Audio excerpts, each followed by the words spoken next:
Ayan, magandang buhay po sa inyong lahat. Magandang buhay po sa lahat ng ating mga kamay-ari, sa lahat ng mga taga-subaybay, sa lahat ng fans club. Sa lahat sa dalawang fan natin. Salamat po sa patuloy na pagsubaybay nyo sa amin. Once again, kasama po natin ang ating chairman, si Sir Joma. Magandang buhay po sa ating lahat and we hope na nagla-lunch kayo at masaya kayo sa inyong lunch ngayon. So, welcome po sa ating kwentuhan session. Alright. So, ano nga ba ang ating pag-uusapan ngayon? Tadaan! Yan nasa likod. Mga negosyong magpapayaman sa'yo o tulad ng nakaraan, di ba, binalikan nga natin yung, sir, di ba, isa sa mga parang New Year's resolution nila ay yumaman this year. Lahat naman tayo, di ba? Lahat naman. Meron tayong specific na goal pagdating sa finance natin, no? Na angat doon sa past year. Wala naman sigurong nag-goal ng pababang income. Ay, wala. Ewan na lang kung ano ugali meron yun, diba? Pero ito, pag-usapan natin, pagyaman. According sa research ni Ma'am JD. Okay. Ito yung nasa listahan ko, sir. Marami-rami ito. Oo. So, according sa kanyang research, ito yung mga negosyo na pwedeng magpayaman daw sa atin ngayong 2024. Tignan nga natin. Ano ba yung mga naiisip ninyong negosyo dyan? I-type nyo po. Tignan nga natin kung kasama yan sa listahan natin ngayon. Or ano yung specific na negosyo niyo po na ginagawa ngayon? I think mas important yun, no? Kasi sometimes, di ba, kapag kasi nagsisimula tayo ng business, sir, minsan meron tayong tendency na to look for greener pastures, di ba? Na lalo ngayon, no, social media age. Kunyari, itong mga live natin na ganito, di ba? May factor ito na nakaka-affect din sa kanila. Na parang, ito daw yung magandang negosyo. So, meron ka negosyo ngayon, medyo struggling. So, punta-punta ka dun sa iba-ibang negosyo. Well, syempre, hindi always greener ang pasture on the other side, di ba? Sabi nga nila, ang pasture ay greener kung saan ka nagdidilig. Kung nasaan ka at yun ang dinidiligan mo, definitely yun ang magiging greener pasture para sa'yo. So magandang mga idea ito. Maganda po na i-discuss natin ito. Dahil ito yung based sa research. So most likely, ito yung mga tingin ng mga madlang people natin. No? Sabi nga nila na talagang magpapayaman sa kanila ng negosyo. Yung titignan ngayon natin, alamin natin mula kay chairman, ano yung opinion niya, kung talaga ba ito ba ay magpapayaman sa atin? At kung magpapayaman man, may potential, tanungin na rin natin si chairman mamaya, saang banda, ano ba dapat gawin para yung negosyong nabanggit ay pwede nga magpayaman talaga sa atin. So, simulan na natin. Chairman, are you ready? Sige, sir. Ready na tayo. Are you ready? Okay. Ang number 1 sa listahan, ito bagong-bago to. Oo nga. Bagong-bago to. Wala akong nakikitang ganito. Number 1 sa listahan, Sari Store Business. Okay. So, ito naman ay based sa research. Medyo challenging, Well, una siguro parang i-define na lang muna natin yung mayaman, di ba? Ano yung mayaman na sinasabi natin? Kasi syempre lahat tayo merong kanya-kanyang level ng yaman, di ba? Yung amount ng income para doon sa isa ay different doon sa iba. So, tumingin na lang tayo doon sa standard na sinabi, di ba? Dahil meron akong nakitang research din na sinabi nila na happy ang mga Filipinos or dahil mako-consider nilang somehow mayaman yung sarili nila kapag kumikita sila, sir, ng 1.3 million sa loob ng isang buong taon. 1.3 million? Oo, so mga around 100,000, 110,000 sabihin na natin, no, sa loob ng isang buwan. Dati yon na-research mo, ang kailangan nilang i-update yon sa sobrang mahal na mga bilihin po natin ngayon. So, sige, sari-sari store. Kailan tayo po pwedeng mapayaman ng isang sari-sari store? Siguro kung meron kang 10 sari-sari store. Okay. Di ba? Kasi sir, or meron kang napakalaki na sari-sari store. Kasi kung titingnan natin, 100,000 ang income ng isang sari-sari store, mukhang kailangan i-ask natin yung mga ka-aipro natin na may sari-sari store. Kaya, diba? Kasi syempre, una, nakadepende yan sa kapital natin, no? So, kailangan nating computein magkano yung kapital ng sari-sari store na yon, no? Kasi kapag sinabi nating SSS, sabi na sari-sari store, ito yung typical na ang budget niyan, according sa research po, is around hanggang 50,000. 50,000 doon. So, kung titingnan natin, 50,000 ng kapital, kaya bang kumita ng 50,000 na kapital ng 110,000 sa loob ng isang buwan? mukhang mahirap yun. No? So kung meron kang capital siguro na around 1 million doon sa iyong sari-sari store na business, so malaki na siya, either malaking sari-sari store, hindi na siya sari-sari store ang tawag grocery doon. Na, no? Grocery na ang tawag natin doon. No? Or meron kang iba't ibang pwesto ng sari-sari store. Na parang ang total capitalization mo, sabihin na natin, is around 1 million sa lahat ng yon, no? 1 to 2 million. So sa 1 to 2 million na yun, kikita ka ng 10%. So 100,000, based sa math po natin, pwede kang kumita ng 110,000. Okay. Pero question, Chairman, magkano ba talaga ang common, no, na kinikita ng isang sari-sari store? For example, ang capitalization ay 50,000. Magkano ba ang yung parang margin, profit margin niya?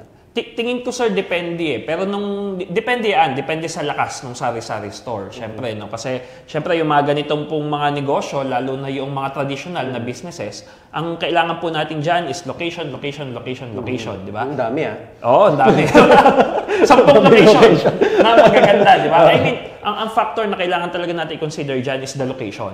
Okay. Pag maganda ang location, well, you can do something about it, di ba? Okay. Pero kapag pangit ang location, parang wag na nating pagdebatihan kung ano yung mga other strategies na po pwede natin gawin para mapalago natin yung negosyo. Pag sinabi mong location, pag dahil nasa top of the hill siya, gano'n? Hindi naman, syempre ang location ay nakadepende kung saan yung demand ng mga ng customer niya, okay. No? O halimbawa ito, sari-sari store. Well, lahat naman kinakailangan ang di ba? Ang sari-sari store.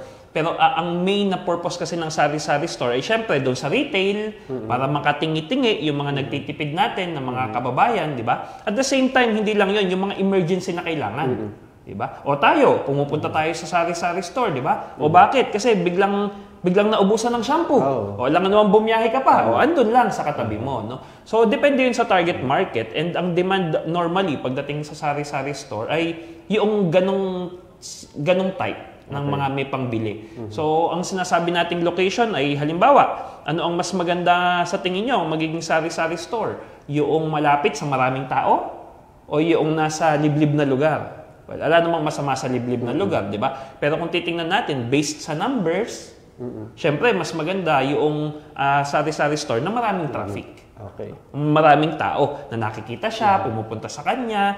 So, kung ikaw ay isang sari-sari store, sabihin na natin, pag sari-sari store kasi all-in-one di ba? Parang walang specific na ganito ang produkto ng sari-sari store. Hindi parang kalahatan na siya. So, halimbawa, ikaw ay sari-sari store na malapit ka doon sa eskwelahan. Sabihin mo na, no? So, definitely, ang mas marami sa'yo doon ay pagkain kaysa gasol. Di ba? O, yes, pwede kang maglagay ng gasol. Pero kung pupunuin mo ng gasol yung sari-sari store mo, sabihin mo na, mukhang hindi yata magandang strategy yun for products ng sari-sari store mo. So, depende po yun sa demand and sa target market na meron tayo. So usually, kunwari, nabanggit mo kanina ay shampoo. Yung shampoo, magkano yung ipinapatong nila na rate? Okay. Pagdating dyan, sir, oo nga, no? Nawala na naman tuloy ako sinasabi ko. Before po, pumunta, sir, ako sa isang Go Negosyo event, doon sa mentorship, no? And merong isang nagpa-mentor doon regarding sa sari-sari store business niya. Kung paano niya siyang i-maximize. Kasi single mother siya, 3 yung anak niya. Siya na lang yung bumubuhay kasi namatay yung tatay niya. Namatay yung asawa niya. No? So, ngayon, meron siyang apartment and then may sari-sari store siya. Yun yung bumubuhay sa kanila. Sari-sari store. So, nung tiningnan namin yung numbers niya, parang around 10 to 20% ang nagiging parang margin nila. So, yun ay sa kanya, no? So, syempre, kailangan po natin dito ng extensive na study para sa ganun, malaman talaga natin kung magkano yung average. Kasi siguro, dun sa location niya, ganun yung kaya niya. Dahil meron daw siyang mga katabi. So, medyo humina na yung sari-sari store niya. Pero at least, 10 to 20% pa rin. Kasi ang capital niya noon ay Ang capital niya doon is around 50K Nasabi niya sa akin. And then ang kinikita niya is around 7 to 9. Okay. So, kung titingnan natin sa numbers na yun, around 10%. 10 to 20, 15 to 20. Yun yung parang net income nila. Okay. So, kanina nabanggit mo yung para maging happy ang isang tao, kailangan kumita according sa study ng at least 110,000. So, para maging happy, kung yun ang magiging basis natin ng yaman, for example, yun lang naman. So, kung ang sari-sari store mo, para kumita ng 110,000, so dapat meron kang 1 million. Oo, around 1 million para safe yung approach mo. Kapital. Oo.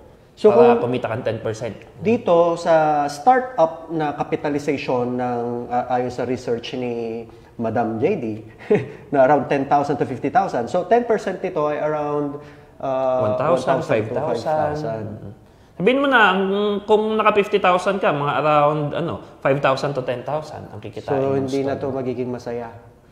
Kung iisa, di ba? Kung iisa, hindi siya magiging masaya. Depende. Well, kung iisa. Kasi binigyan kasi natin ng number, na 110,000. So, kung iisa yung sari-sari store na ang capital is 50,000, definitely hindi sir kaya. So para mabigyan natin ng linaw din yung ating mga members, yung mga sumusubaybay, para yung expectation nila, 'di ba? Ma-set na. Kung ganito yung capital mo, around 10 to 50,000, medyo i-less natin yung expectation. Tama? Tama. Kasi kung ang kinikita nito ay 10% lang, kung lang naman based dun sa lang naman ni Chairman, kung around 5,000 lang kikitain mo, net, tama na, net. Sa 5,000 na yun, meron ka pang ibang bayarin. Tama. May kuryente ka pang babayaran dyan. Tama. Paano kung nangungupahan ka ng store? So, correct. At least dito, pinapakita natin yung reality na medyo yung expectation natin ay kung ano yung totoo. Para hindi naman malungkot yung ating Well, hindi naman natin sinasabing masama yun, kasi again, babalik kasi tayo dyan sa strategy. Kung magre-rent ka and then ang sari-sari store mo is 50,000, definitely, medyo mahihirapan ka dyan. Pero normal naman kasi sa Pilipino na ang sari-sari store mo is nasa tapat lang ng bahay. Di ba? Na parang wala ka ng rent na binabayaran doon. If ganun yung strategy, then definitely, okay din siya kahit papaano. Unless nga, kung malaki yung iyong kapital na pinapaikot doon, kasi di ba meron naman tayong mga sari-sari store na talagang lahat nandun. May bigas, may gulay, may pwede mo i-consider na sari-sari store yun kahit na andun lang sila sa street nila, na yun yung target market nila. So kung maraming ganon and malaki yung kapital, then baka po pwede na magre-rent pa tayo. At isa pang malaking factor dyan, sir, yung saan manggagaling yung kapital? Diba, kung ang kapital na ito ay manggagaling sa utang, medyo challenging to. Challenging yan? Well, syempre sir, depende kung magkano yung interest rate ng utang, di ba? Yun yung isang magiging challenging doon. Pero ano yung choice kasi na meron tayo? Kasi syempre po, kapag dating sa pagsisimula ng mga maliliit na negosyo, especially kung first time po natin na magnegosyo, so mas maganda pa rin na hindi sana galing sa utang. Yung pampuhunan natin, na galing sana doon lang mismo sa atin. Para nang sa ganun, hindi tayo burdened pagdating sa pagbabayad ng mga interest, yung mga additional natin na mga obligations doon sa pinagkautangan natin. Now, kung mag-expand tayo, then another problem yun or another separate issue yun. Na kung mag-expand ka, then pwede mong maging option yung pangungutang. Para sa ganun, mas mapalaki mo yung operations. Pero kung magsisimula, definitely. Kung ako po ang tatanungin dahil nasubukan ko po na magsimula ng negosyo ng diretso, utang ka agad. Ganito po nasubukan ko na diretso utang ka agad bago ko magsimula ng negosyo nung nag-i-start ako ng negosyo.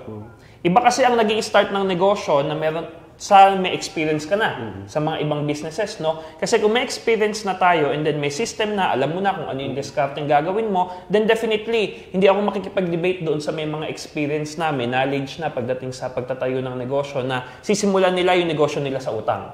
No debate doon. Kasi alam na nila yon. Ang sinasabi po natin ay doon sa magsisimula. Kung first time pa lang natin na magninegosyo, and then ang option mo kaagad ay pangungutang, hindi ko sinasabing hindi magiging successful, pero mas mahirap siya. Mas mataas yung risk. Mas mataas yung risk mo pagdating doon. Okay? So, ayun po. I hope malinaw po yon. Grabe, sari-sari store pa lang yan. Yung pinag-uusapan natin. So, cut muna natin si Chairman. Baka may part 2 na naman itong natin. Part 3.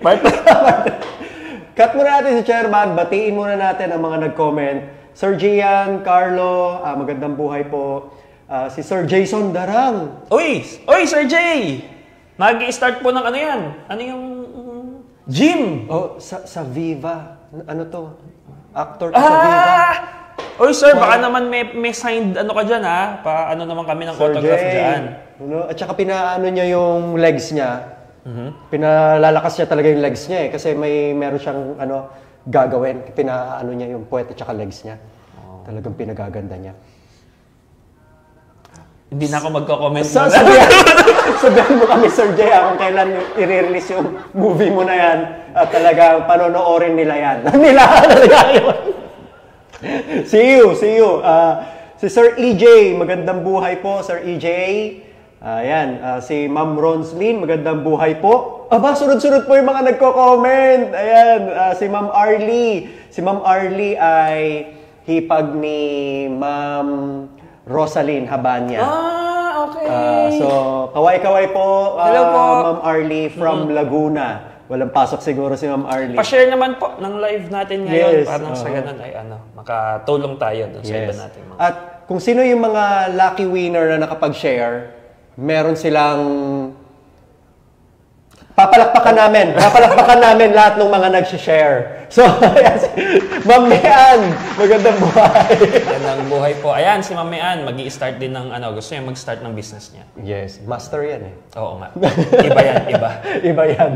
So, okay. So, back tayo dun sa ating pinag-uusapan, no? Yung negosyo na pwedeng magpayaman sa atin this year. Kanina, sari-sari store. Oh, next. Sari-sari store na merong 10 sari-sari store. Diba? Sari-sari store na meron kang 10 branches. Or meron kang 1 to 2M na puhunan doon sa iyong sari-sari store. Malaki. Okay. Kasi isa sa mga misconception ng sari-sari store, pag magnenegosyo ako, magsasari-sari store ako, then okay na. Yayaman na ako. So, hindi pala siya ganun kasimple. Wala naman kasi, sir, nagsimula talaga ng negosyo niya na yayaman ka agad eh. Yun po, no? Sa lahat ng i-discuss natin, wala naman talaga. Na parang nag-start ka ng negosyo ngayon hoping na yayaman ka kaagad. Well, pwede na tumaas yung income mo kaagad. No? Walang doubt doon kasi merong mga ganun eh. Nga lang, based sa experience, minsan yung pag-spike kasi ng income mo, ang pagyaman kasi ay personal eh, di ba? Asa sa atin yun eh. So hindi lang naman yung income natin ay isang factor ng pagyaman. So pwedeng mag-spike ang income mo dahil sa mga negosyo, pero merong isang next factor eh, yung expenses, yung lifestyle mo. Tama. So nag-spike yung income mo, normally hindi ka sanay, masyado kang natuwa doon sa laki ng income mo, okay, learning curve na naman yun, na hindi ka nag-spend wisely. So yung pagyaman natin, parang hindi natutuloy. But that's okay because that's journey journey ng buhay ng tao yan yung pagyaman, no. And at the end of the day naman, 'di ba? Diyos naman ang nagbibigay sa atin ng kakayahan para para sa wealth talaga. So part ng journey 'yon. Na sudden spike dahil maganda yung business or yung side income and then hindi ka sanay, gastos muna, na-feel mo 'yon, yung time na wala kang care muna dahil sa kahit na dahil hindi ka sanay eh. So dahil ganon, yung management ng pera, hindi mo siya na-manage na maayos, medyo bababa ka na naman. And then, after that, makikita mo na yung business ay medyo challenging pala. Okay, na-spike lang pala ng minsanan, yung nakuha ko lang pala, or trending lang pala kasi talaga siya, no? Nasabayan ko lang yung curve, and then bumaba na naman. So adjust ka na naman doon. That time, mas wise ka na. Okay? So, ganun po. Ganun ang buhay ng tao di ba? So, dapat i-enjoy lang natin siya kung paano natin siyang matatraverse itong buhay na ito. Kumita ng malaki, nag-spike, nag-travel. Di ba? Bumili ng plane ticket. So, but the more important thing is, next time na mangyari yun sa atin, alam na natin. Next time na bigla tayong hindi naging conscious sa mga sa mga presyo ng kahit na anong binibili natin, no? Pero next time na mangyari uli, tumaas uli yung income natin, nakapag-adjust tayo, o that time mas alam na natin. Pwede mo na sabihin, di mo ako maloloko ngayon. Ganun. Yun yung yaman, di ba? Yun na yung pagyaman natin. Okay. Pero ang dami pang dapat na usapin pagdating dyan. Oo, dami. Ang dami pang usapin. Well, sige, wag po kayong malulungkot sa mga may sari-sari store ngayon. sa mga nagbabalak na mag-sari-sari store, huwag po kayong malulungkot. Ngayon, kung gusto nyo pong humingi ng advice kay chairman sa iPro, visit lang po kayo rito kung nandito po kayo sa Kabanatuan or mag-message po kayo sa ating page. Alright? So, move on. Number 2. According kay Ma'am JD. OT number 2. wala. May timer. Okay, next. E-loading and game top-ups. Okay. So, I think ang best po dito ay si Sir Eric dahil isa po sa mga di ba? Isa sa mga businesses nyo ay yan di ba? Na sinubukan nyo siya and then nakita nyo na maganda. Isabay na rin natin yung mga bills payment na sinabi, no? Kasi parang right now, iisa na lang yan di ba? O, halimbawa, yung GCash na business, na ito po ay isa sa mga magiging projects natin dito sa iPro Cooperative. Doon po sa mga kamay-ari natin na maganda yung standing pagdating sa pagmamanage ng businesses nila. Tuturuan po kayo ng iPro. Specifically, Sir Ericel, dahil siya po ang may experience dito. So, ayun sir, kumusta yung experience pagdating doon sa GCash na business? Bills payment, e-loading, game top-ups. Hindi ako yung may talagang personal experience dito. Pero nakikita natin yung kung ano yung nangyayari doon sa negosyo na yon. Maganda siya kasi yung produkto mo ay pera-pera talaga. Pera lang talaga, ganon. Ang profit margin niya is around 2 to 3%. Okay. Per transaction. Per transaction. Per transaction. Pero sir, on a monthly, yung kunyari, magkano yung kapital, magkano yung naging neto?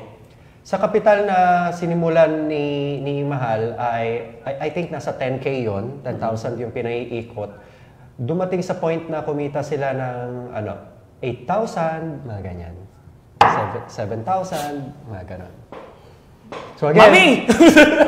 Depende sa location. Yep. 5 yon. Yan na kailangan i-consider. Number 1, yung location. Number 2, yung location. Dami location na. Bawi. Location, kasi yung sinasabi ni Chairman kanina, yung yung dami ng tao, yes, yung traffic ng tao. Tapos yung availability ng pondo. Tama. Kasi sa sari-sari store, di ba? Pag wala kang produkto doon na hinahanap ng tao, nakakita siya doon sa katabi mo or doon sa iba, next time doon nabibili yan. Exactly. Sige, go. So, yung availability ng funds, kasi yung pondo mo dyan ay perang nasa phone, nasa GCash, at perang naka-cash out. Para sa mga magka-cash out. Na ganun. So, dapat naro-roll mo siya at dapat walang galawan. Dapat alam mo, may monitoring doon, may accounting doon na ito ay pera lang talaga ng GCash. Kasi minsan, pag hawak mo yung cash, akala mo, tapos nasa sari-sari store ka o tindahan, akala mo, pera pa ng tindahan yun. Hiwalay yun. So, hiwalay siya ng lalagyan. Dapat. Pero pag na-manage siya ng sir, ang liit lang ng puhunan, 10,000, kayang kumita ng around 70 to 80% diba? per month. Okay. But, diyan, for me, mas challenging diyan yung money management, di ba? Yes. Kasi perang-pera yun, di ba? Oh. So, ang pinapaikot mo ay pera lang din. So, dapat mas magaling ka sa financial management dito kaysa doon sa sari-sari store, di ba? Kasi hindi mo na-convert, sari-sari store, na-convert mo to product, yung pera mo, di ba? Well, worst case scenario, kainin mo yung lahat, di ba? Pwede naman yun, di ba? Pero kasi sa mga e-loading na businesses na ganito, yung hawak mong pera, yun na yun eh. Yun na yun. Parang dapat hindi mo siya gagalawin. Yes. Meron kang mindset na ito ay nakatabi lang, for business lang ito. Well, actually, most naman sa financial management, dyan po tayo nagkakaroon ng problema sa negosyo eh. Yung nagastos mo yung pera, naghalo yung pera. Tama. So, yun yung kaya kung titingnan po natin, no, doon pa lang sa dalawa na example, ba? Kasi hindi tayo umabot dun sa mga iba natin na research eh, no. Kung mapapansin po natin doon sa napag-usapan natin, ang pagyaman talaga ng pagdating sa negosyo ay nag-uugat doon sa sa entrepreneur, doon sa nag-aano ng negosyo, doon sa tao, no? Kasi kung titingnan natin, may successful na sari-sari store, meron din namang hindi. Tama? Merong successful na e-loading na maganda yung negosyo nila, meron din namang hindi. So ano yung factor na kinakailangan natin doon? Yung tao na na nagma-manage, yung tao na nagpapatakbo nung business na yon. Okay? So sige sir. So yung tsaka sir, dapat may access ka doon sa banks.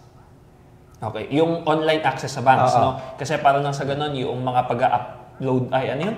Dahil sabi mo nga, availability, di ba? Sa lahat naman din, no? Pagdating po sa negosyo, lalo sa nagsisimula, your availability is your ultimate resource. No?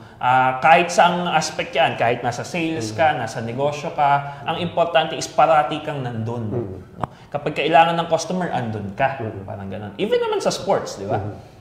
Even sa basketball, di ba? Yung availability, yun yung greatest asset nila eh. No? So kung parati kang injured, mababawasan yung your ability to earn money. Tama. So pagdating sa mga e-loading na ganito, yung mga bills payment din na yan, yung availability mo rin. No? Na kapag kumatok, uy, andyan ka. Parang ganun. Kapag wala ka dyan, katulad ng sari-sari store, uy, lipat yan sa iba. And hindi na sila babalik. Tama. Ngayon po. So, ayun. Teka, may nag-comment, si Ma'am Rose. Magandang buhay, Ma'am Rose. Time na eh. Ano ba yan? Parang kakasimula pa lang ni Chairman. Tapos na kaagad. Hindi kasi sari-sari store eh, malaking usapin eh. At saka kung tutuusin, yung sari-sari store, tsaka e-loading, bills payment, parang nandun na yun eh. Yung sari-sari store mo, pwede mo lagyan ng bills payment. Total, andun ka na lang din naman. Di pagsamahin mo na siya, di ba? Doon na po papasok yung mga strategies natin, no? Pagdating sa negosyo na yan yung isa rin ng mga factor na kailangan natin i-consider. Ayan. So, paano ba? So, sana, so far, may natutunan kayo. Pero itutuloy po natin to next week. Okay, sige sir. Ituloy natin, mahaba-haba pa to. Oo nga. Marami pa. Mahaba pa ito. So ano na lang po siguro, no? Parang sa closing natin, no? Kung titingnan po natin doon sa 2 or 3 negosyo pa lang yun eh, no? Na diniscuss natin, na pwede natin actually siyang pagsamahin sa iisang lugar. Okay. Ibig sabihin, kung ang mo, sir, ang kapital mo ay 10,000, kumita ng 7,000, sabihin na natin, no? So, kung para nang sa ganun, mahit natin yung ating sinasabing 110,000, so parang ilang percent? Kinakailangan mo ng 200,000. 200,000 na kapital doon sa iyong e-loading, sa iyong GCash na business, para nang sa ganun, para mahit natin yung 100,000, no? Na target natin. Para sa ganun, sabihin natin happy or mayaman tayo based sa numbers natin. Ngayon po, doon na papasok yung doon na papasok sir yung leverage, diyan na papasok yung strategy. Bakit? Kasi meron lang tayong optimal level ng number of people na kaya nating i-serve, amount of money na kaya nating ilagay doon sa sa negosyo. Hindi sinabi na 10,000 kikita ka ng 7,000, lagyan mo ng 200,000 kikita ka ng 110,000. Hindi po ganoon. Kasi ibig nung sabihin, baka yung optimal doon sa lugar na yon, no? Kasi tandaan po natin, ang diniscuss natin, traditional business Ibig sabihin, may stall ka. Yung stall mo na yon, meron lang yung radius or radius, the diameter ng or area na kaya niyang masakop. No? So kapag yung 10,000 na yon, nilagyan mo ng 200,000 yun, pwedeng hindi ganun yung maging income. Pwedeng ang income ng 200,000 ay tataas, magiging 20,000 lang. Bakit? Kasi hindi na natatangkilik ng mga katabi mo yung produkto mo dahil masyado ka ng maraming supply doon sa demand na meron sila. So, ganun din naman po sa sari-sari store, di ba? Kasi hindi mo po pwedeng i-expect sa sari-sari store na yung mga tao na 2 kilometers away from your sari-sari store, lalakad yan para bumili sa'yo, no? Kaya doon, sir, natin makikita yung importance ng leverage. Nasabi nga natin, kung gusto nating ma-attain yung 110,000 na income na yon, no, per month, kailangan magtayo ka ng maraming sari-sari stores. So, paano ka makakapagtayo ng sari-sari store? Isang tao ka lang. Leverage. No? So, yun po ang magpapayaman talaga sa atin sa negosyo. Bakit? Mahabang topic na naman yun. Cut mo na. Bakit? Maliban na 2 kilometers away doon sa store mo, maliban na lang pag meron kang maganda at poging anak. May pinupunta pa si Ellie doon? Sabahan mo yung asset doon? Hindi naman. Ayun. So, mag-invest sa mga anak. So, okay. So, kita-kits po ulit tayo next week. Yan lang po muna ating maisaserve sa ating tanghalian ngayong araw na ito. Again, ang ating kwentuhan session ay every Wednesday po ito, 12 noon, kasabay ng inyong pananghalian. Sa mga hindi pa po kasama sa ating kooperatiba, pwede po kayong mag-join. Umattend lang po kayo ng ating pre-membership orientation. Meron po yan, mag-message lang po kayo sa page po natin at automatic po na meron pong process doon. Ano? Okay? So, si Ma'am Maxima Ramon, magandang buhay po. Pahabol! Nako, ayan, magme-member yan, sir. Wow! Next time po, ikukwento namin sa inyo. Si Ma'am Maxima po ay kasama namin doon sa bahay. Alam mo, napakaganda ng story niyan. Nagsimula po siya doon sa sa medyo hirap financially, sabihin na natin, no? Pero unti-unti naibangon niya doon sa sweldo niya. Wow. O ngayon ang ginagawa niya po, buwan-buwan nagtatabihan. Wow. Hanggang yung naitabi niya na ngayon, pwede na nating ipang-member doon sa co-op. Dito na daw siya magsisave. Nako, So, ngayon pa lang i-welcome na natin si Ma'am Welcome Maxima. po, Ma'am Maxima. Sana ma-interview ka namin dito. Story mo. So, ayun. Ano pa ba? Baka may nakalimutan pa ako. Mukhang wala naman na. PMO, dyan lang naman po sa ating social media. Sa mga, ano pa ba? I think that's it. Apo. Sa akin po, hinihikayat ko lang po kayo na mag-join dito sa ating cooperative. Kasi ito po, ginagawa natin ito, mga free na mga contents lang naman ito. Hoping na meron po kaming ma-share sa inyo based sa aming experience. No? Pero syempre, tandaan po natin, kung gusto nating magnegosyo, wala kasing one size fits all pagdating sa negosyo. No? Kasi ang una, sabi natin, importante ang location sa negosyo. Wala namang negosyong nasa isang location lang. Competitor kayo, andun kayo, unless nasa mall, di ba? Pero sabihin na natin, para mapalago siya, hindi naman nasa isang location, etc., etc. So, magkakaiba po tayo ng situation pagdating sa negosyo natin. And ang isang service na ino-offer po natin sa ating mga kamay-ari ay yung mabigyan ng strategy pagdating sa kanilang specific na negosyo. No? And yun po yung mas importante, no? Kasi lahat naman ng knowledge na binibigay natin dito ay medyo general ito no? Pero iba po kapag one-on-one, iba po kapag specific. So we hope na makasama po namin kayo sa iPro Cooperative para nang sa ganon mapalago natin yung mga negosyo nating lahat. Si Mare Rona mo, si Ma'am Rons po ay may mga kaibigan kumare yan na mga negosyante. Baka sakaling makatulong tayo sa kanila. So sana maka-visit kayo. Pinag-uusapan nila na bumisita dito sabay-sabay. Ang problema kasi since marami sila, mahirap talagang di ba? Mapapunta sila ng minsanan. Kaya hopefully maka-visit po ang mga mommies na friends ni Ma'am Rons. Okay? All right. So, sabi nila, ang kasaganan.